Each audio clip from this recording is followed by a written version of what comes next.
Okay, good afternoon folks, and welcome to the Wexford campus. My name is Stephen Whelan. I am Programme Director of the Sustainable Farm Management and Agribusiness Programme here, and now the Organic Agriculture as well for my sins. In terms of proceedings of the day, I'm just going to point out a few safety notices. First of all, for convenience, toilets for gents are down this side of the house. Toilets for the ladies are down this side of the house, right towards the very end of each corridor you'll find them. We don't expect any fires today, but there are exams going on downstairs, so you never know.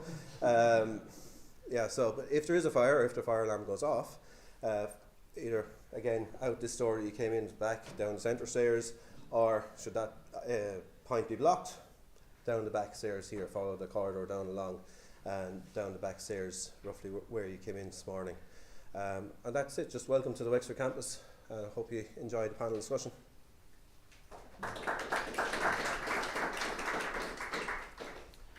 Yeah, thank you very much, Stephen, and especially thank you for the use of the hall here in this lovely campus in Wexford, where we are this morning. Those of you who are here present obviously know who you are. Those of you who are watching online, come visit Wexford. It's actually very nice, and the view from here is fabulous. So my name is Tim Hayes. I'm Head of Communication at the European Commission representation in Ireland. And this is one of a series of events that we are having around the country to explain or to discuss different aspects of EU policy to people. So we're holding events in local areas because we think that the people in Dublin, they know enough about what's happening in the EU, and it's very easy for people to go to Dublin. So we like having events around the country. And we're basing these events on sort of what's happening currently. And of course, the big story right now is the illegal invasion of Ukraine by Russia and the consequent impact on fuel prices and inflation. And of course, the whole idea that we've got a war very close to our shores. But in that context, we then decided to look at the whole energy crisis. And indeed, the Commission has moved quite a lot together with the Parliament, and we have a member of the European Parliament here who will speak to us in a moment. So the idea is that we look at what we call the Green Deal. So this is to turn Europe into a carbon neutral area by 2050. But what we need to do is we need to move away from the use of Russian fossil fuels. So therefore we need to make more use of renewable sources of energy so that we eventually become energy sufficient. So these are the sort of ideas that we have, and in the context of today's event, what we're looking at is we're looking at part of what we call the Green Deal, and we're looking in particular at land use. And to help us today, we have four absolutely fabulous speakers. We have got our MEP, Sean Kelly, who is the member of the European Parliament for Europe South, for Ireland South, and he's been European Parliament, member of the European Parliament since 2009, and he sits with the European People's Party in the European Parliament. That's the party to which Fine Gael is associated. And then we also have Fiona O'Rourke, and Fiona comes from the Environmental Protection Agency, and she's worked in the Environmental Protection Agency since 2005. She's a manager of the Environmental Analytics team there. Then we have got, who's next on the list? Okay, so we have Dr. Nick McCarthy, and he's a lecturer here in SETU. So he lectures in forestry and land management here at the university, not in this campus. So he's a principal investigator of the Eco Innovation Research Centre in the campus in Waterford, and he's recently stepped down as the president of the Institut Européen de Forêt Cultivée. So he'll tell us all about that in a second. And then our final speaker is Stuart Meeke, who is a professional land use analyst. So he is a policy specialist, he's an economist, he's a writer, and he is an independent advisor.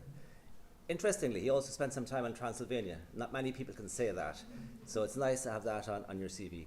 So what we're going to do is we're going to talk for about an hour or so. So each of the speakers has been asked to speak for 7 to 10 minutes. And what we're going to do then is we're going to throw the floor open to questions. So both here and the people online.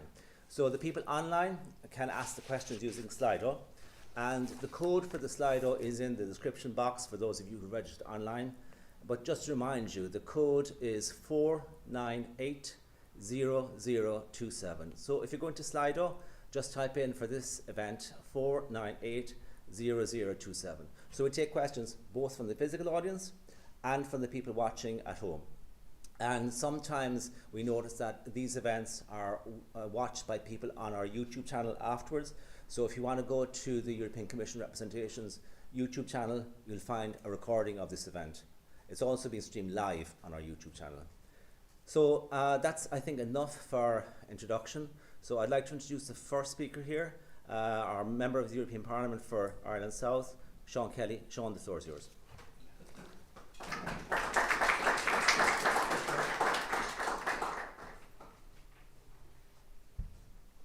Good morning, Tim. Agus officer am bhí an seo go háirithe go sort go bhfuil ollscoil an seo fiara, because we waited a long time for a university in the southeast, and it's great to have it, and I'm delighted to be speaking here today.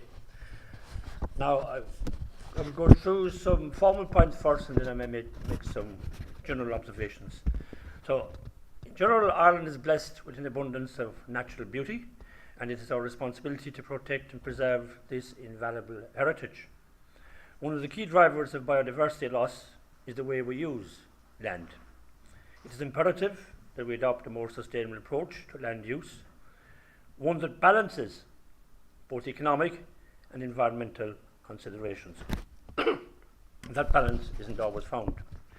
In doing so, we must collaborate closely with our farmers and foresters, who not only stand on the front lines of environmental action, but also have businesses, hopefully viable, to run. As legislators, it is our duty to create a regulatory framework that incentivises and ensures environmentally sustainable and economically viable land uses. This requires strong collaboration between the government, industry and civil society. It is crucial that we listen to the voices of our local communities and stakeholders, as they play a vital role in shaping the future of our land. From a European perspective, there is a vast body of legislation that affects the uses of land, biodiversity and the environment. The recently introduced Fit for 55 package by the European Commission is a significant step towards strengthening the contribution of the land use change and forestry sector. This package aligns with our broader goal of making Europe the first climate-neutral continent by 2050 and improving biodiversity in line with European Green Deal. The LULUCF regulation details implementation of emission reduction targets, including the land use sector. However, the original proposal presented significant challenges for Ireland and some other member states. The reality is that the targets set were almost impossible for us in Ireland to achieve. It is essential that we revisit our forestry policy and support mechanisms for public and private planting to ensure we meet the targets set out by our government.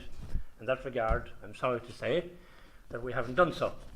We were at a stage where we were setting 20,000 hectares, and that's the target now.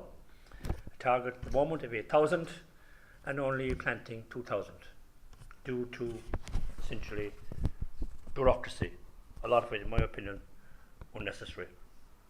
However, through the trilogue agreement, which are interinstitutional negotiations between co-legislators, a new EU 2030 target has been introduced.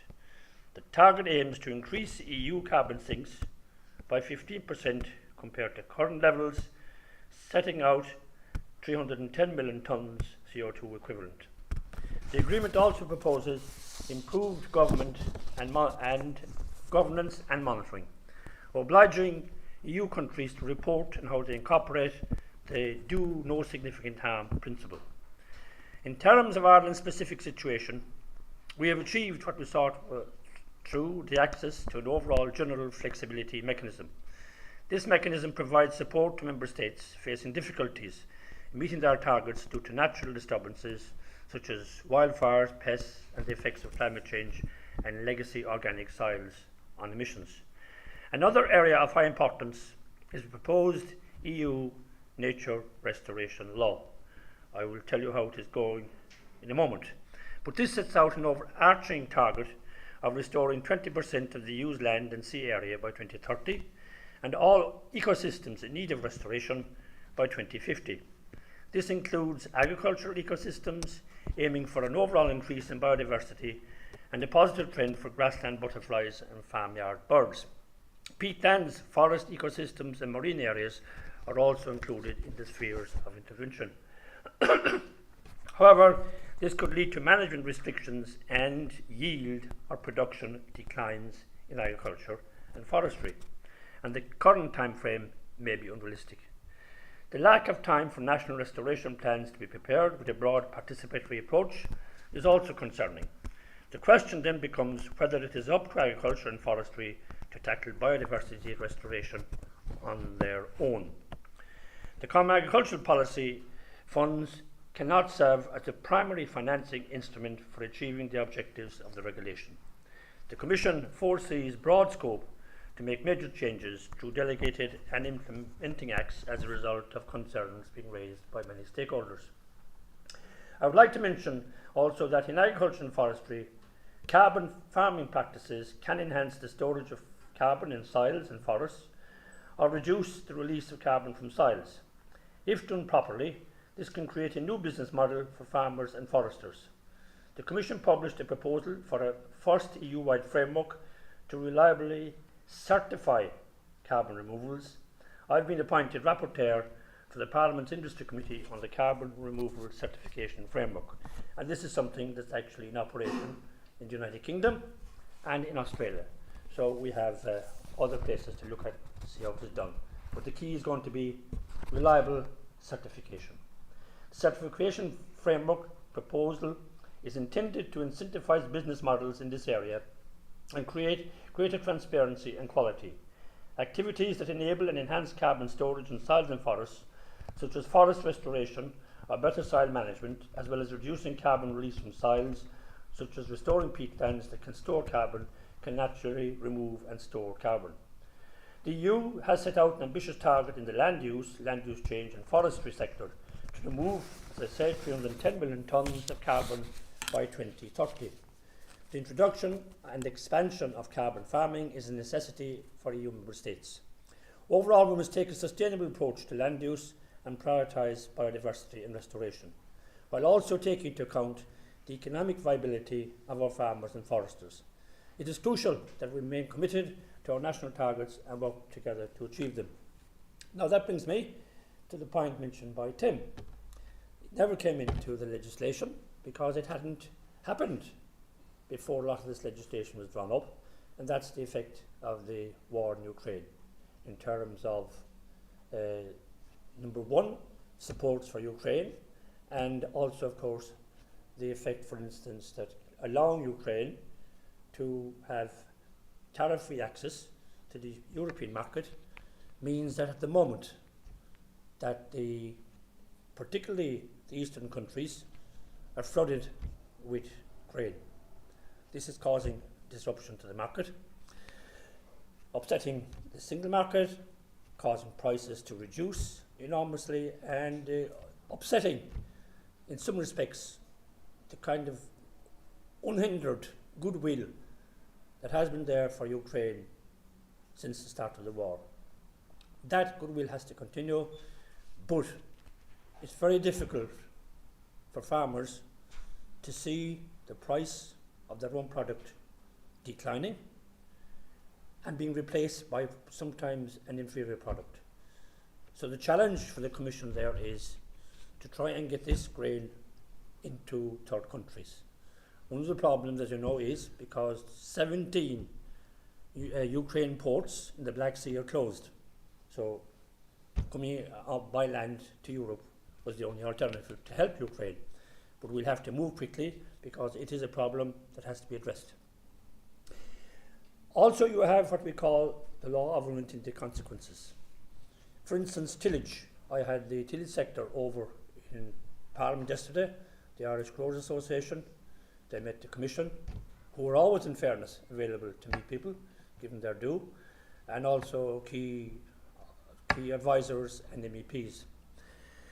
One of the things that's happening there is that the nitrates directive, which is impacting on dairying in particular, has meant that many dairy farmers have either to rent or buy land to maintain their profitability, thus making it uncompetitive for other farmers who traditionally did that, and especially tillage.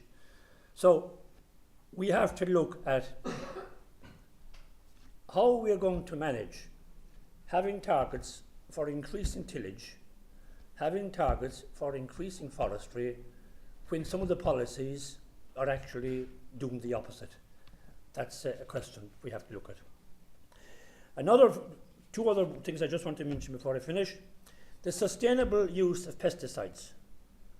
That wants to reduce the use of pesticides by 50% by 2030, but as of now, there's no effective alternative. So, that again is going to impact hugely. That's supposed to be voted in Parliament in October. There were no impact assessments done on profitability in particular, and in fairness to the Council, they've asked that to be done. And finally, I'll come back to the one I mentioned, the Nature Restoration Law. That's going to be voted in July, 2 months away. It's about restoring land, as I said, 20%, but again, no impact assessment done on how it's going to affect food security. So this is where there's a dilemma. Wonderful to have targets which are well-meaning and needed, but how does it impact on the food security, which now, particularly because of the Ukraine war, is so important. Finally, one that's coming, the new genomics techniques. That's going to help tillage because it's taking it away from the GMO which was confined to before. Carbon farming will help, solar panels will help, anaerobic digesters will help, and the CAP, once it's continued, will also help. So maybe I'll leave it there for the moment because my time is up and the other speakers want to come. But I appreciate being here and thank you very much. Good morning, Margaret.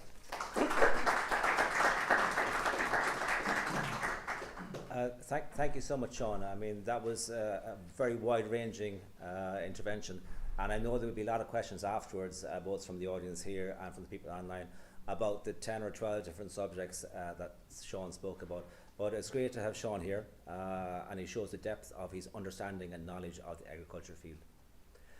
And thanks also for just going a little bit over your time, not too much over your time. I would like to insist that the next speakers try and keep to the 7 minutes because we need to leave some time for questions, both from in-house and online.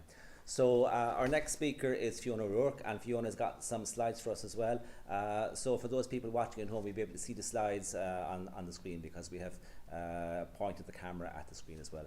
Fiona, the floor is yours.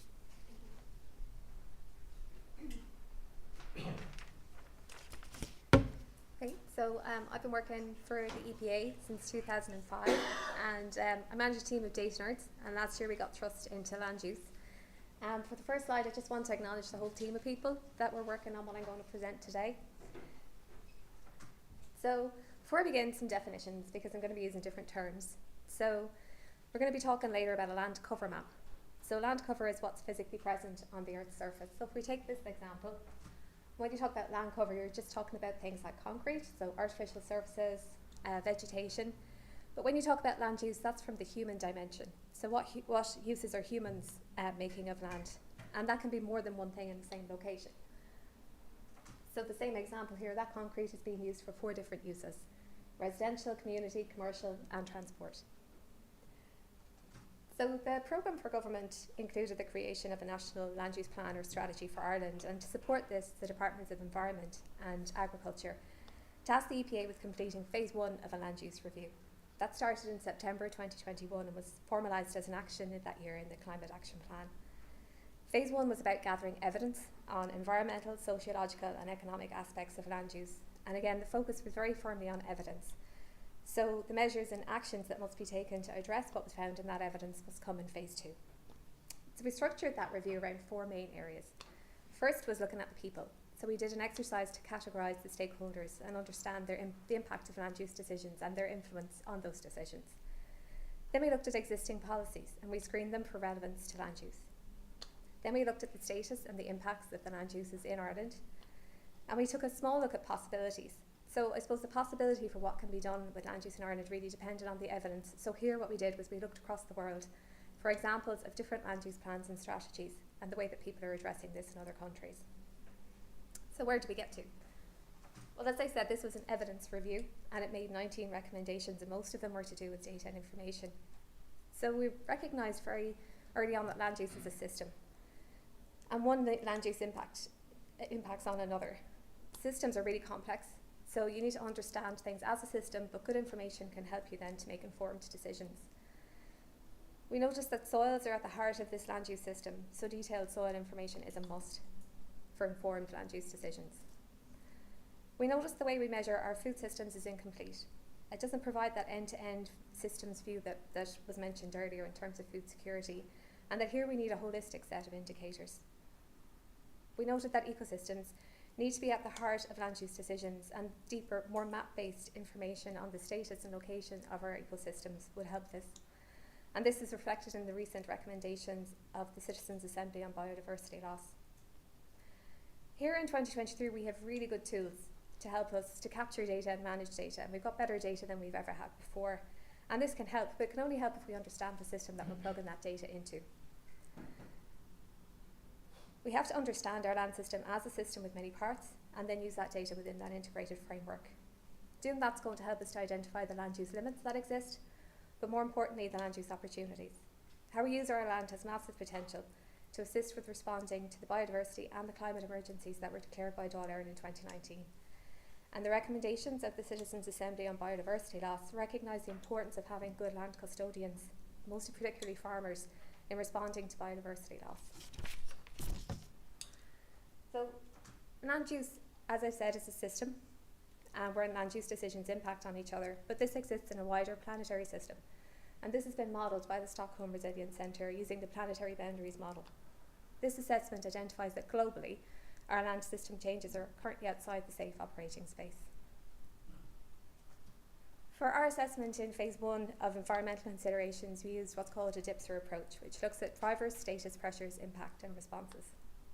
We asked the question, is there evidence that land use is driving a pressure on the environment? And we assess land use by breaking it into the Copernicus land use classes that are shown in that list there in the top of the diagram. Rather than just use the overall domain environment, we plotted the impacts across different domains. And the domains were designed to relate to what's required for living things to flourish. We need clean air, clean water, adequate food and adequate shelter. And we need the ability to sustain ourselves for future generations. So if you plot that on a graph, each dot on that graph means that land use is having an impact. So if it's on the top, it's a positive, and if it's on the bottom, it's a negative. The graph then is split into two hemispheres, humans on the left and nature on the right, so we can see the difference between where land use is specifically having an impact on nature. A limitation of this approach is that the dots are all equally sized. It doesn't quantify the impact of that, it just shows that it exists. And of course, an obvious bias is that we tend to collect data where we know there's an environmental issue already. So for this reason, positive impacts are underrepresented on this graph, but the negative pressures are very well evidenced in the science. So I've spoken about data and the value of information. So this is an example of how much potential there is for the data now. So this is the land cover data that we've had since the 1990s, and this is the 2018 Korean land cover map for a location. So the red blob is artificial, and then the others are semi-natural areas and agricultural land. Earlier this year, Dáil Éireann and the EPA released a new land cover map, and for the same location, this is the level of detail we can get to now.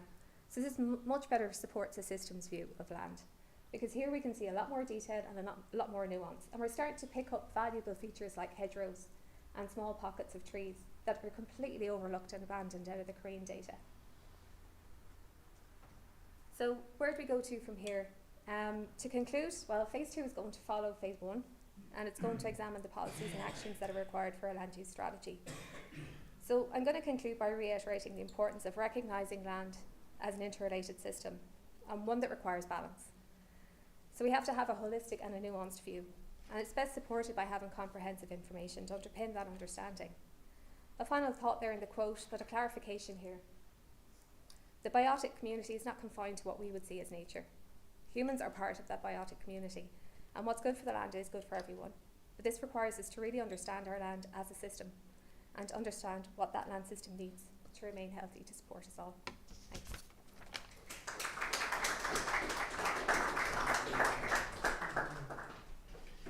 Yeah, thank you very much, Fiona. And if you're concerned about not being able to take in everything you saw on the slides, we will send you the slides later. Everybody who has been has registered for this event will get the slides. Okay.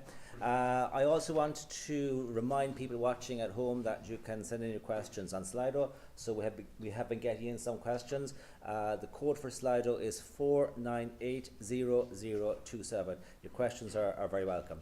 So our next speaker is Dr. Nick McCarthy, as I said earlier, from the university here. And he also has a presentation, and again, the presentation will be sent to you afterwards. Nick, the floor is yours.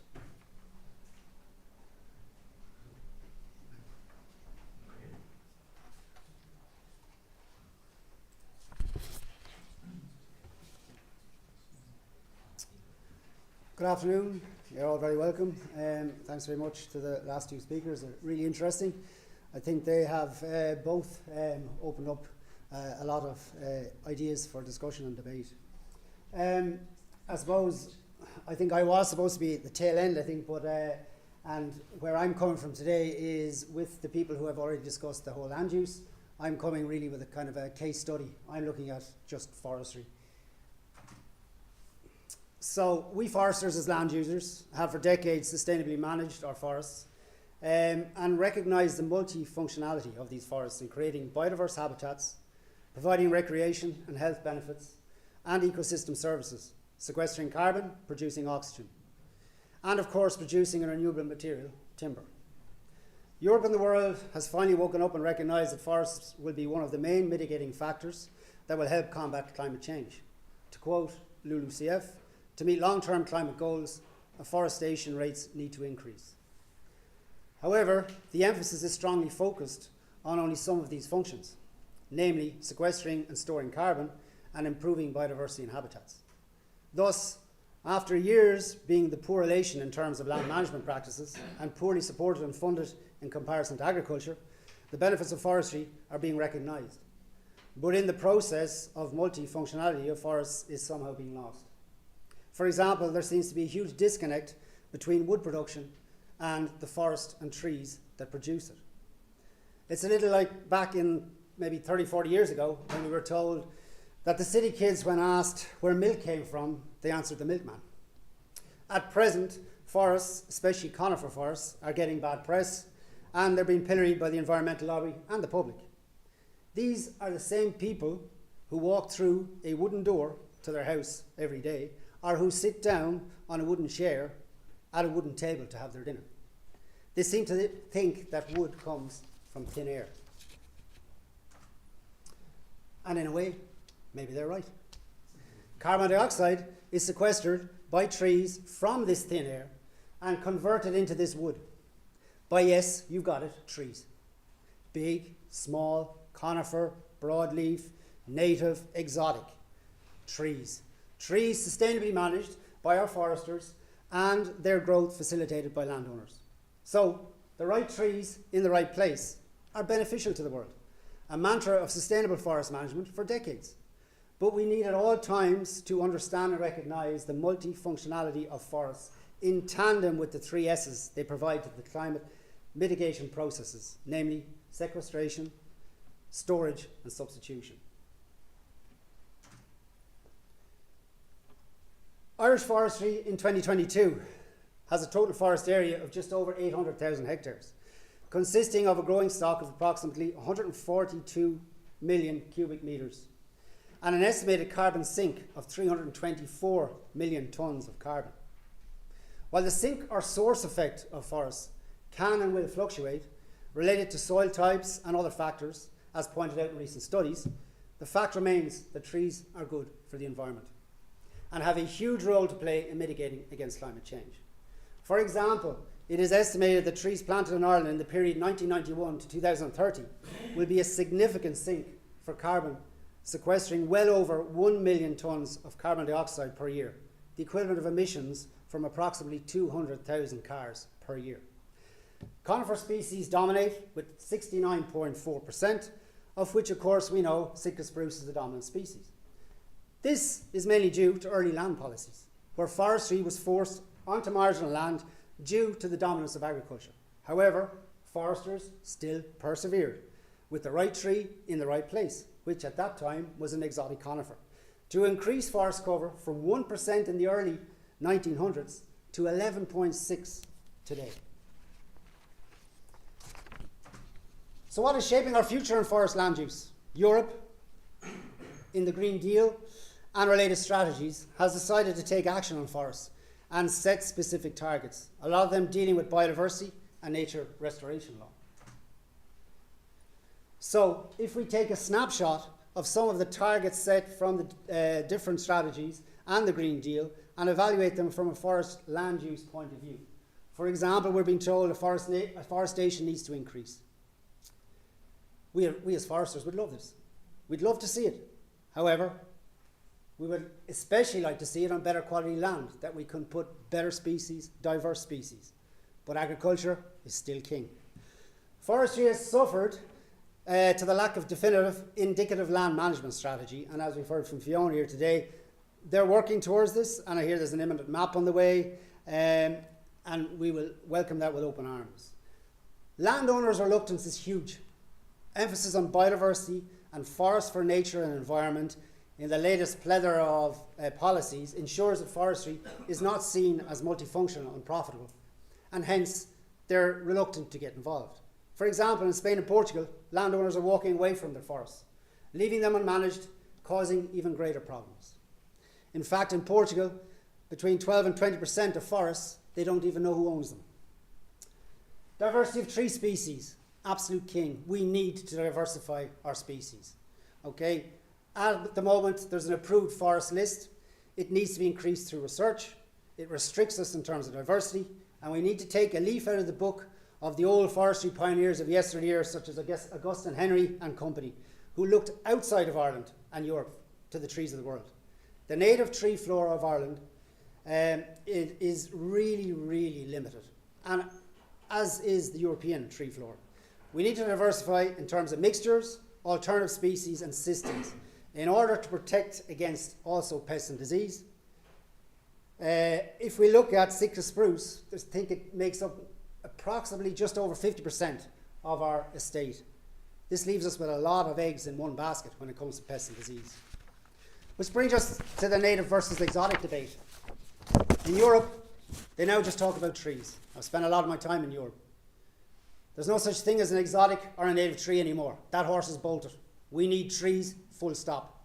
Native species will also be affected by climate change. In Spain and France, we're seeing species that were native are no longer viable. Thus, we need other species that will survive and continue to provide the multifunctional resource that we're looking for. More deadwood. Some studies have shown that deadwood can, in fact, contribute to emissions. Thus, we need more research to find compromise and how much deadwood we can leave and not interfere with the forest as a carbon sink. So, by leaving deadwood also, we will add fuel to the fire, so to speak, by providing fuel loading to possible forest fires in the future. Thus, in order to try and meet these targets of land use, we need to look at compromise. Rather than conflict, this is the way forward. The multifunctionality of forests will have to be better recognised and supported by the EU and governments. Forests can be all things to all people, providing habitats, increasing biodiversity, protecting water, sequestering and storing carbon, while also providing a sustainable, raw, renewable material timber. Extensive investment in research, long-term research, needs to be instigated. Forests are long-term by their nature. We're not talking about 2 to 5 years, we're talking about 15 to 20 years plus. We also need to back the science. During COVID, we backed the science. And look where we came out. So we need to look at this from that point of view. Back the science. And finally, across Europe, we need to be very careful going forward that we do not forget the men and women, the foresters and landowners who promoted and took a gamble with their livelihoods and land and invested in forestry, who in Ireland ensured we have the 11.6 forest cover that we have today. So rather than imposing and dictating what needs to be done, we need to talk, inform, discuss and use the science and expertise to understand and learn about the ever-present sustainable forest management and reach compromises on how we should support this valuable multifunctional resource and livelihood and process into the future. And maybe, just maybe, the day has finally arrived whereby we need to consider more trees and less cows. Thank you.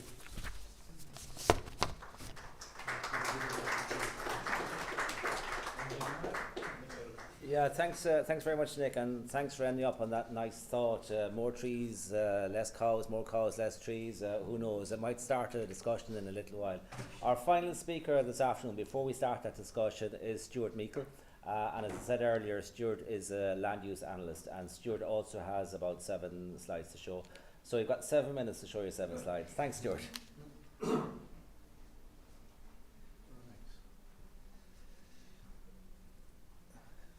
Who's in control?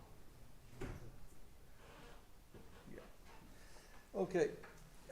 Fiona spoke briefly about phase 1 of the land use review. I spent a good deal of the last 18 months on the steering group. So I would like to have been able to talk about phase 2 of the land use review. But unfortunately, we still don't have agreement as to how it's going to work. So I took a step back and thought, well, the best I can do today is say what I feel needs to be the underlying factors which govern the direction. So this is my personal opinion, nobody else's. And just in case anybody is worrying about land use and thinking it's not complicated, I just spent an hour jotting down a few terms, phrases, expressions. The nature restoration law is up there, Sean. So that is what I work with every day. The complexity behind that, we have to bring those together. So that's what I've been trying to do.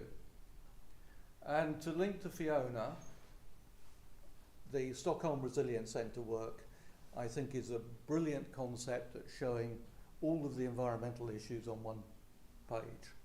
And particularly, nitrogen, the biggest problem until they came up with novel entities.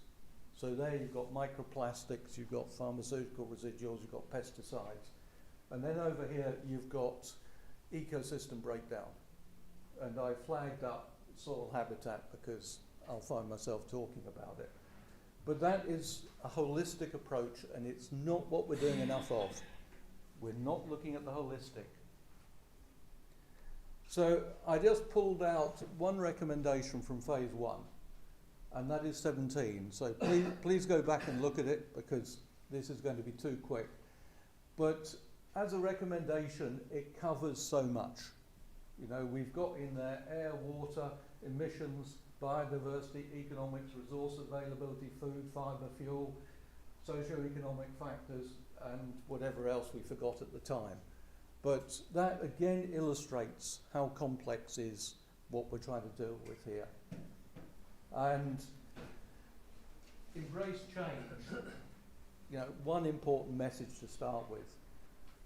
It's complex, but if we don't embrace change and think about how we're going to adapt, change, modify our thinking, we're not going to get anywhere. So a point I keep coming back to is it's not about the past. Too much of what we look at is evaluating data on old systems. We are going to have to change. We're going to have to rethink agricultural systems, how they work with nature, how they're going to work forwards. And that's what we've got to look at. So we've got to have vision.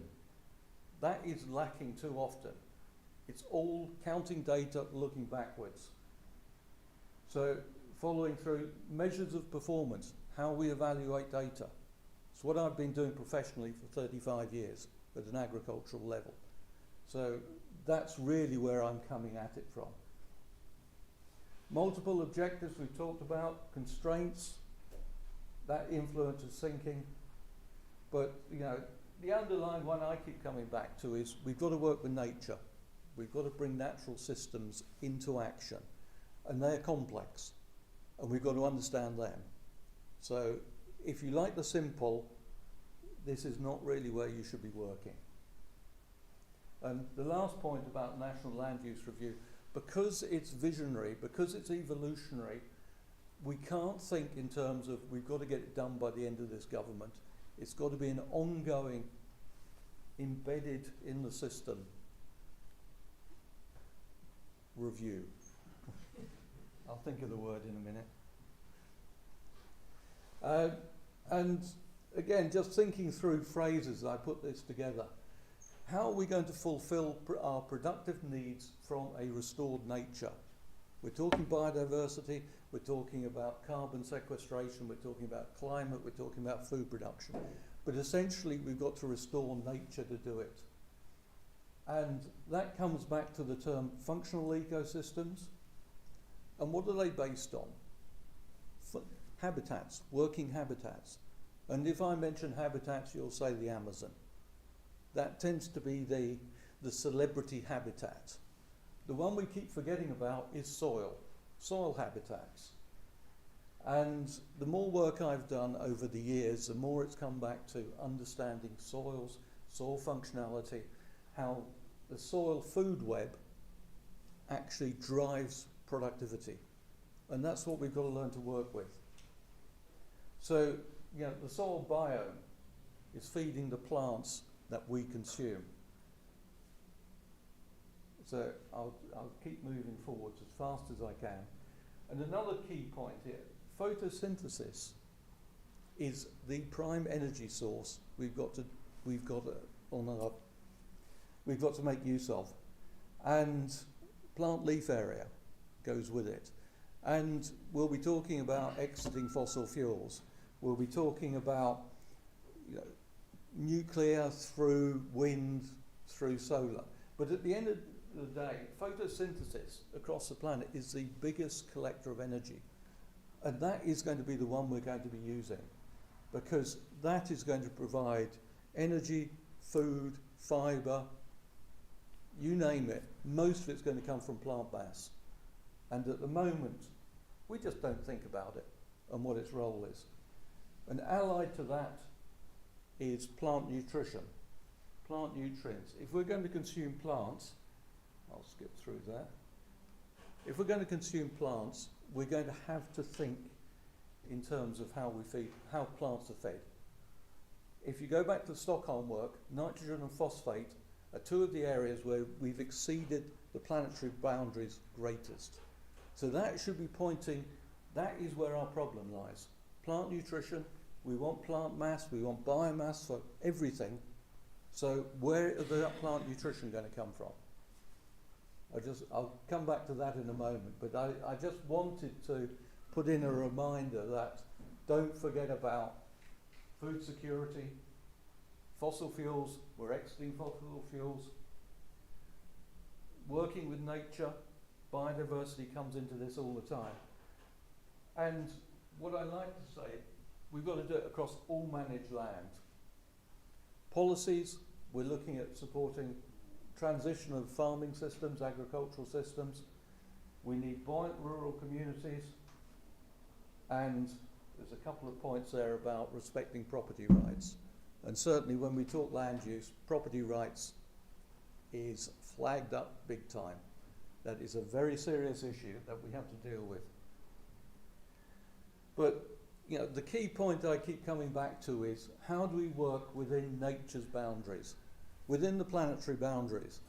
And what I'm saying, it's about plant mass. It's about circulating nutrients. It's about the nutrient system, how we work with it. And what I keep coming back to as a thought is if we are increasing plant mass, we're having to increase the flow of plant nutrients to grow that mass. And all of those plant nutrients, when a plant grows, are tied up with carbon. Carbon dioxide drawn down by the plant, linked through photosynthesis for the energy. And we have a system where all the time plants are linking carbon to plant nutrients. And every year, nature undoes it all. So we actually have a situation where continuously nature is releasing carbon back into the atmosphere through plant degradation. So it's either coming back as carbon dioxide or as methane. That is what happens naturally, and that's what, as agriculturalists, we're going to have to learn to manage.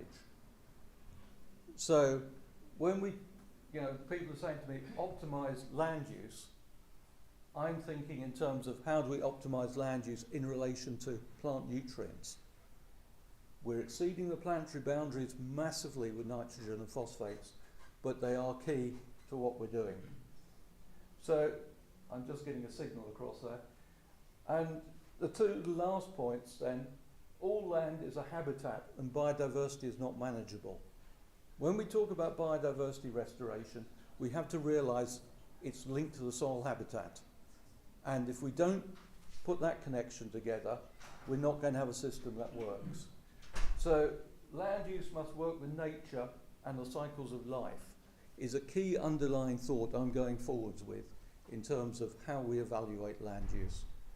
And just to make something a little more attractive, the soil food web, for those who are just confused by the term, is all of the interaction that life is driven by what happens underneath our feet. And that is land. Soil is land. Land use is soil use. And that's where we need to start from.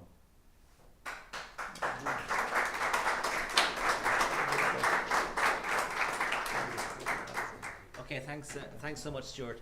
So what's going to happen now is we're going to set up the panel here, and they will be able to take questions from you, the physical audience, and we'll also introduce some questions from the audience who's watching at home or in front of their desks or wherever they are. So we'll start here with the audience in the room. When I ask you to speak, just if you could explain to us where you're from, if you're representing an organisation or a particular interest group. And we have about 20 odd minutes for questions, and I'll try and make sure that each of the panelists get a fair number of questions. So we'll open the floor now.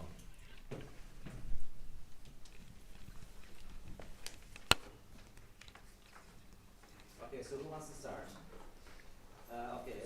We'll start here with this gentleman who may be from the IFA because he's wearing an IFA shirt. Okay, good afternoon all, and first of all may I say excellent presentations, absolutely superb. My name is Gerard Mahoney. I'm the chairman of Wexford IFA for my sins. In Wexford we have in our organisation about 3,800 members, so that's 3,800 farms that are actually, and farm families that are covered in this area.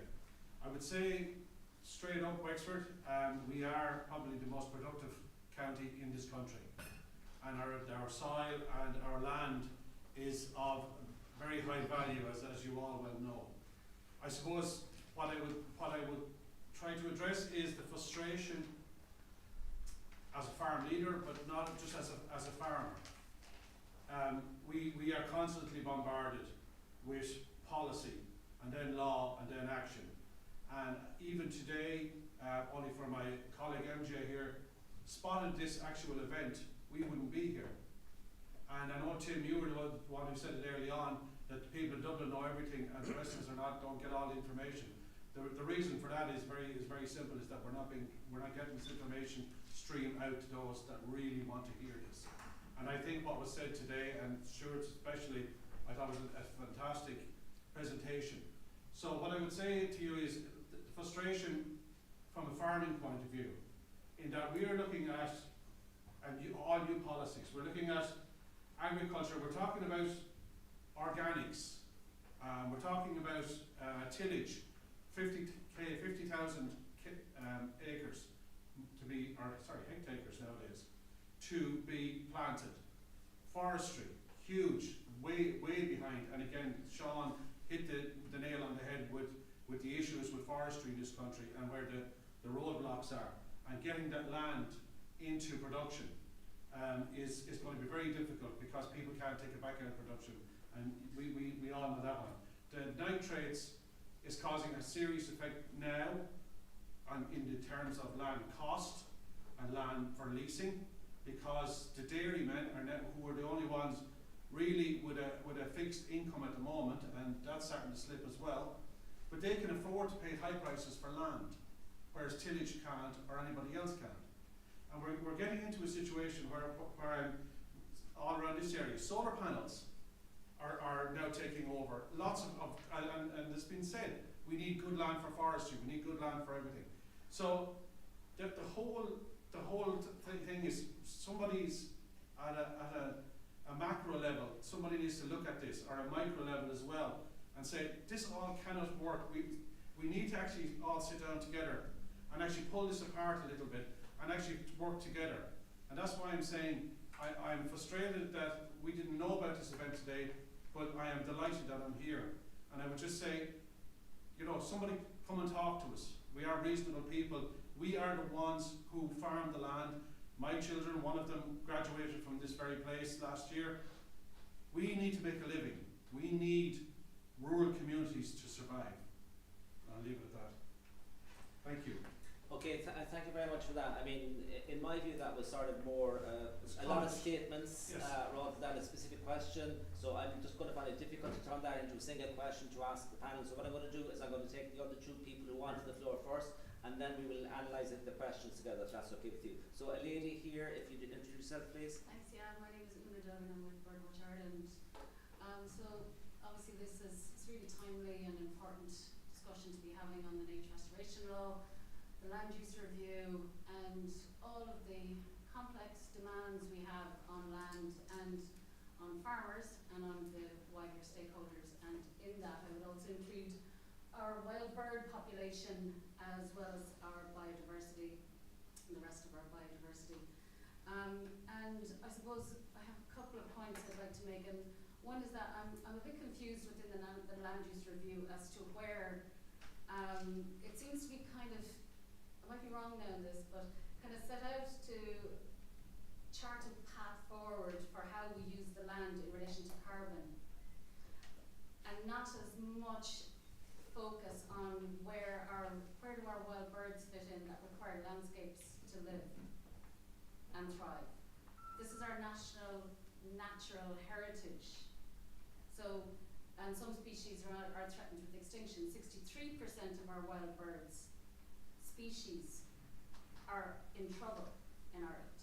And if that doesn't worry people that we're losing our wild birds, then I don't know what will. There are other big things. I'm all interested in health and everything and housing as well. But this is really shows that there's something fundamentally wrong in the landscape. So I'd love to get clarification on that, on what's happening. Where do wild bird populations fit in the land use review? Sorry, Una, would you mind if we just stop there and move on? I really just want to ask one more question on nature restoration law. Sean, thank you. We've met before on a number of topics, and you have been really helpful. But I'm a little bit concerned about the EPP proposals on the nature restoration law and how it threatens food security. And I wonder if you could elaborate on that.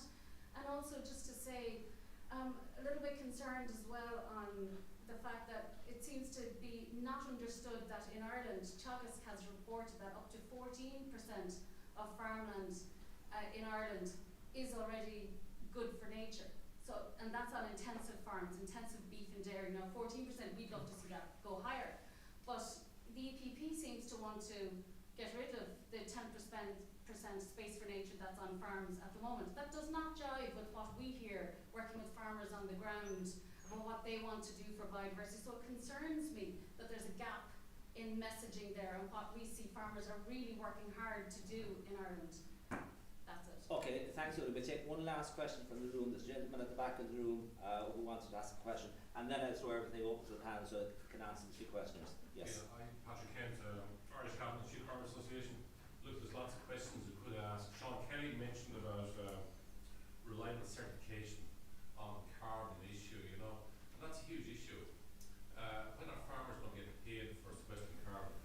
Well-managed pasture can sequester 5 tons of carbon per acre per year. Citrus spruce 1.5 tons. Replacing just blanket putting in forestry is not a solution. Also, the emissions from trees has to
lots more questions because I said you had, but I need to turn to the panel to get some of the views of the panel.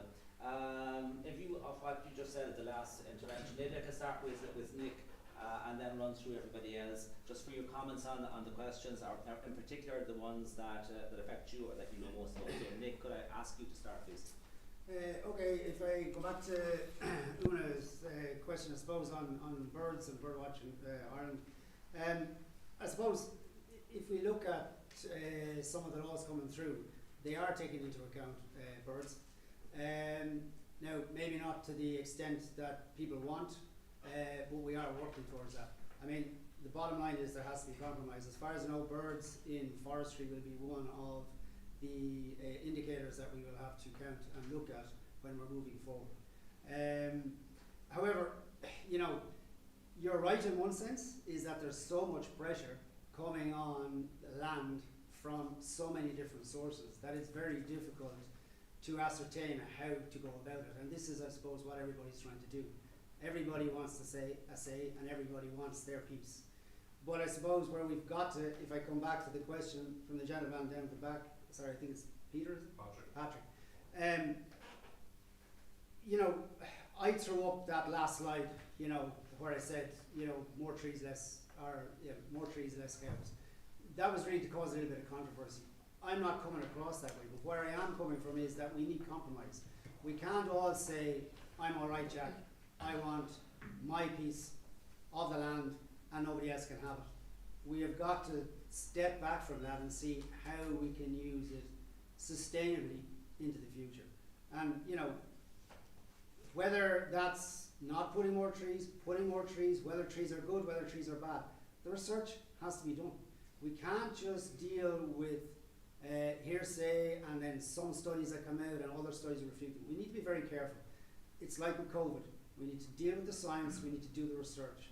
And also, we all need to sit down and we need to put our bags behind us in terms of our baggage, in terms of our farm baggage, our Birdwatch Ireland baggage, our nature, our biodiversity and our forestry baggage. We need to put it behind us and we need to sit down, kind of nearly with a clean slate, and talk about how we're going to move this forward. Yes, policy from Europe is going to dictate what we do, but we have a chance to change that. You need to get on board and try and change it. And I see a lot where they don't get on board. A lot of people don't. The NGOs don't get on board and try and change these things. I know a lot of you do. No, I absolutely know a lot of you do, and you're shaking your head. But in some instances, it doesn't happen, and that's where I'm coming from. But I do think that we can come out with a lot of rhetoric, and we can come out with a lot of emotional rhetoric. But I think the time now has come for something has to be done. We need to step back from the brink, and we need to start looking at it from a sustainable point of view. And everybody has to take. Everybody has to pull in their belts, tighten their belts, and say, okay, it's not all going to happen for me. It's not all going to happen for forestry. It's not all going to happen for agriculture. But we can't keep going the road we're going, or we're going to continue down into that hole. Okay. Thankfully, Birdwatch Ireland is a science-based organisation which is fully backed with data, so we can come at you. I'm a member of Birdwatch Ireland. Right. Okay, thanks very much for that, Nick. I'm now going to turn to Stuart. So, Stuart, can you pick up on some of those questions, some of which were aimed directly at you? Okay. Land use. I can't speak exactly what's happening with the land use review, but Fiona mentioned the more holistic side. I've been driving it from the steering group from very early on, that we have to think about a lot more than carbon. And my presentation, I'm trying to bring over how we integrate thinking about carbon with particularly soils, plant nutrient, cycling, the whole natural system. And if we get a focus on soil habitat restoration, I'm confident that we're going to start seeing the soil food web recover. And that is where we're going to see your interest really coming in. I'm always talking about don't marginalise biodiversity to the hedgerows. If we want a productive agricultural system 10, 20 years down the line, we've got to look across all agricultural land and restore nature across all agricultural land. And if we begin to do that, I think we'll begin to start recognising what is triggering a lot of the biodiversity loss. So that, from my perspective, if I'm going to carry on with an involvement in the National Land Use Review, I'm looking at it holistically. And that comes back to, you know, the wider question of how do we bring the problem of, well, I skipped the slide there, talking about the land gap. We have more aspirations than we do land. So what we've got to learn to do is we've got to learn to restack enterprises. We have to do more than one thing with land. And silver pastoral systems, agroforestry systems, I think if you're talking about straight tillage, you know, the integration of wildflower strips to reduce pesticide usage, IPM, all of that comes in. There are a vast number of solutions out there which we've got to reach out and find and bring together. And if we're talking specifically about the National Land Use Review, I see it as the opportunity to bring things together, and particularly about nature restoration and about ecosystem restoration.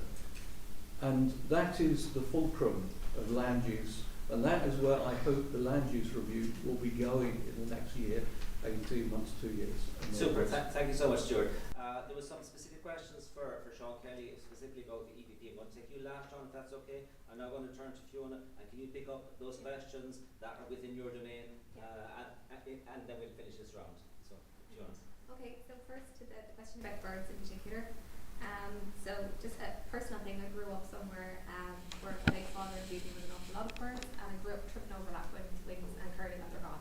And yellowhammer, and I love to know where they're from. So yeah, it's just a personal note. Yes, the Land Use Review was in the Climate Action Plan, but it was not a climate obsessed review. It looked across all land use types. And for the indicators, we did address biodiversity. And we look back to the IUCN REDLIS, the Article 17 habitats data, and the birds of conservation concern, because they were available to us and were published. And we're aware then of the work done by Rural Ireland on hotspot mapping as well. So you'll see that's all put into a holistic review, that the way we addressed the environmental status was across indicators, and climate change was just one of them, biodiversity was another, and then we looked at other things as well. The recommendations also include a lot about ecosystems and the importance of placing ecosystems at the heart. We don't specifically mention birds, but that would be part of a functioning ecosystem. So then for the question then on the focus on human health, yeah, absolutely agree with you. When we looked at how we would measure the environmental status or the land use impacts of the agricultural land use class, we just found how it's measured is just too limited. It just doesn't include things like the benefits of healthy diet, the human aspect of our food systems. We don't currently address food security. So that's why one of the recommendations a series of recommendations called for a more holistic view of that, and to appreciate all of the social benefits that come from our food systems, rather than just be obsessed with here's the environmental impacts, here's the economic benefits. It's so much wider than that, and we need to grasp that and measure that properly. Okay, thanks very much, Fiona. So finally, for this round, we move to Sean, and then after that, I want to move to the questions that have come in online. Okay, so Sean, could you deal with the questions that were put there that round, please? Yeah, thank you very much, Tim, and thanks for the questions. First of all, I think it's important to say that we are where we are at the moment, not because of any neglect by farmers or foresters or anything else. It's because of policy. Policy was that you set as much trees as you could, but you pointed out in the poorest land possible. Not a great idea as we found out from a biodiversity point of view, the carbon sink. Policy was, the quote it went, we should produce as much milk as we possibly could, because we were the best in the world because of the grass-based situation. Farmers did that. Now we find that we have to go the other direction. And in fairness to the agricultural sector, this cap has moved from food security to environmental security. So all the eco schemes, 25% is going to those, and they've embraced it. And particularly the 7% space for nature on farms. Now, what the EPP have a problem with is that the cap runs from the beginning of this year for 5 years. So you're now replacing 7%, which started in the 1st of January, goes on to 2029. Now you're saying it's going to be 20%. Now, if any of you, I would ask you, if you were told that you would take a cut of 20% in your salary for good reasons, would you be pleased with it? So that's the situation that the EPP sees.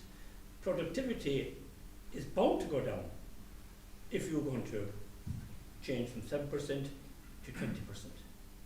And also, food security has come back into the debate since the war in Ukraine. It's a big issue now. It wasn't even mentioned in the first 3 years of this CAP, but now it is. And finally, I would say, it's been rushed forward too quickly. The Commission now accept that they haven't done a proper impact assessment, particularly in relation to productivity. They're saying they will be able to change any shortcomings in it by delegated and implementing acts. We don't think that's the way to do it.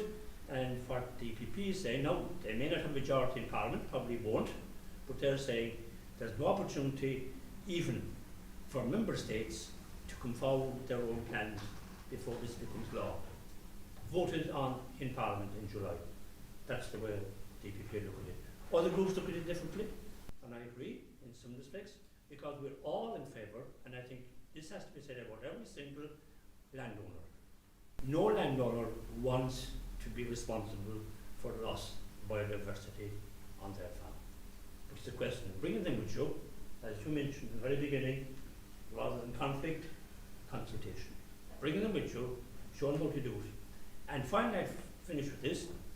You mentioned, you're absolutely right, the curlew, for instance, and also the bald eagle down my own place, and the hen harrier. Policies are now beginning gradually, very gradually, to change that. Things are slightly improving from the figures that I have been given. But everybody agrees we must do everything we can to preserve all those species. Absolutely. It would be great to hear that in messaging more about the importance, and it's always the negative. Yep. And that is unfortunate because we lose, or this is our heritage, as is, and you know, the curly weeds sucked our farmers for that grazing. The short swords, there was a really important part, so there is a symbiotic relationship there. Can we leave it at that for a second? So I want to move to the online questions. And what I'm going to do is maybe if you give some quick fire answers, because we don't really have much time left. So I have 3 or 4 questions which I'm going to ask which have come in online. And I'll address them to particular people. If you could answer within like 90 seconds or something like that, it'd be fantastic. And then I will give each of you a minute to sum up at the end. So the first question that came in are, what are the challenges that Ireland's wetlands pose to land use strategy in Ireland? And I think I'm going to address that question to Stuart. Stuart, challenges that Ireland's wetlands pose to land use strategy in 90 seconds. In 90 seconds, the challenge basically is, as evaluated, they are a massive source of carbon emissions, which to my mind means they are losing soil carbon, and that's what we should be considering. And the sheer weight of them is making the whole land use issue highly complicated, highly interesting, and it's got to be almost priority number 1 in phase 2 to really take an in-depth look at them and to start coming up with solutions. Okay, brilliant. The next question I am going to address to Nick, and the question is, are there any negative impacts on the environment from diversifying species of trees in Ireland? That's a very specific question for somebody who knows everything about trees. So I'll repeat it. Are there any negative impacts on the environment from diversifying species of trees in Ireland? 90 seconds for you. Well, as with anything, if you're introducing new species, there will be some negative effects. But I presume the question is kind of probably more aimed towards me implying that we should look at exotic species, as in non-native. Yes, there are negative effects. However, we'll have to do the research. So if we carry out proper research and we carry out proper environmental impact assessments on what trees we're going to introduce, well then we'll have the answers there. The science will tell us the answers whether they will or not. Okay, the last quick fire question which comes in from the online audience, I'm going to address to Sean, and Fiona, you can get a chance again when I give you the extra minute. Sean, the question actually relates again to the EPP.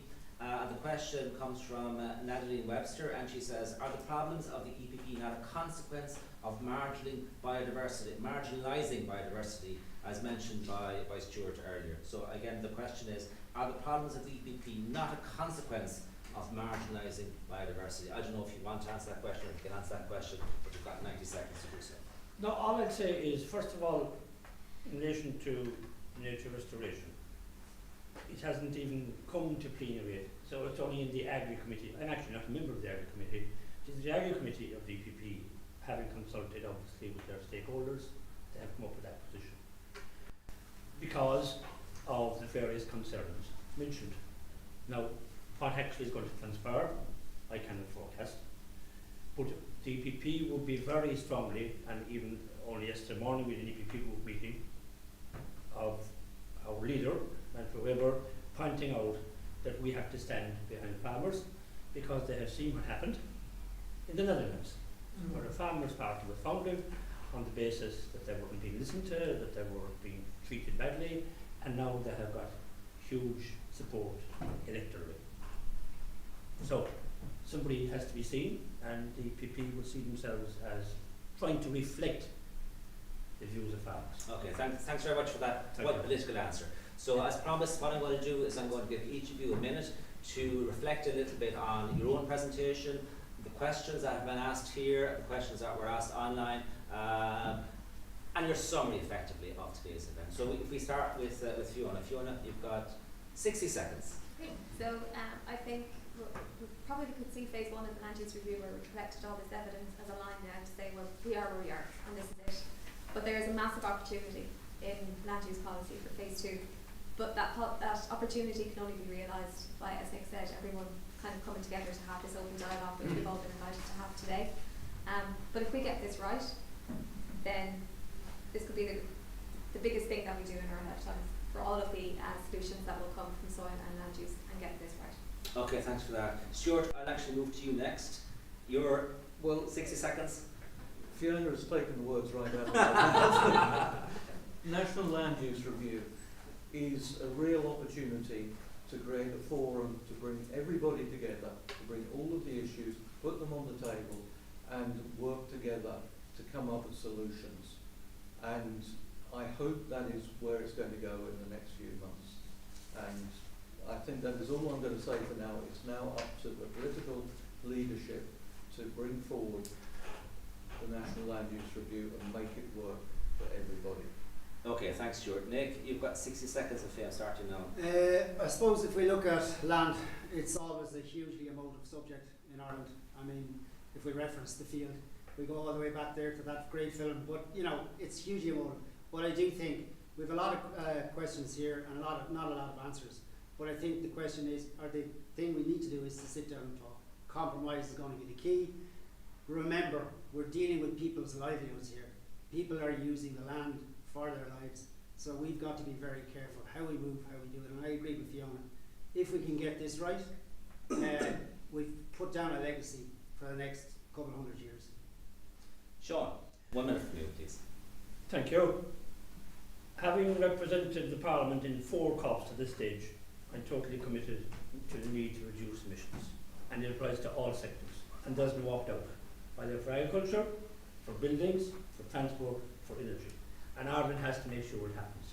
So policies have to be aligned to reduce the emissions and give the incentives there. You mentioned about the carrot and the stick.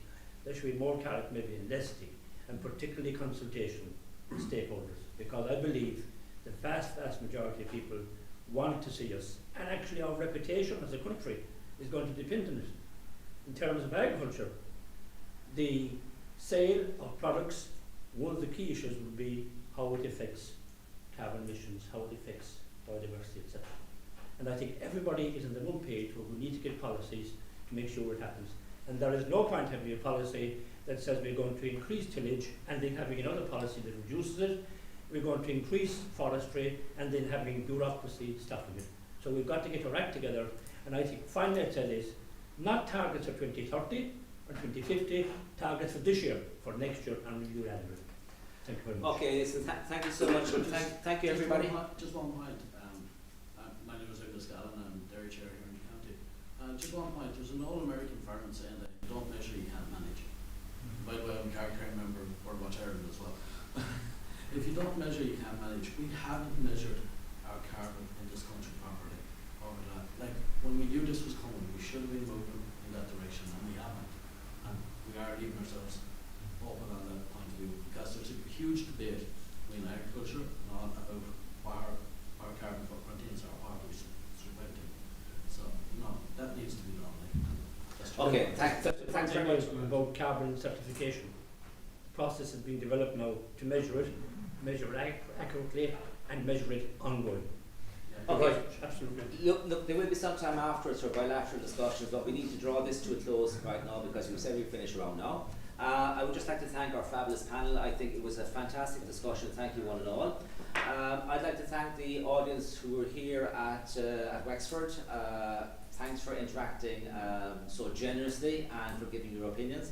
I'd like to thank the audience watching online, and thank you for your questions. Finally, I want to thank my colleague Kathy, who's here with me, who organised this event in conjunction with our contractors and Be the People. Thank you very much, guys. We're going to have a couple of more events on the Green Deal. What I would say to our friend from the IFA is, you know, subscribe to our newsletter. All of our events are announced in our newsletter. Nothing is ever secret. I mean, Sean said it earlier, the Commission is a wide open organisation. So when we're organising an event like this, we do give it plenty of publicity. I'm sorry that you didn't see it, but normally it's on our newsletter, and we do it on social media as well. So all that remains for me to say is thank you very much for this. It's been an enriching and an exciting and an interesting experience, certainly for us. Thank you very much, and stay at home. Bye-bye. Thank you.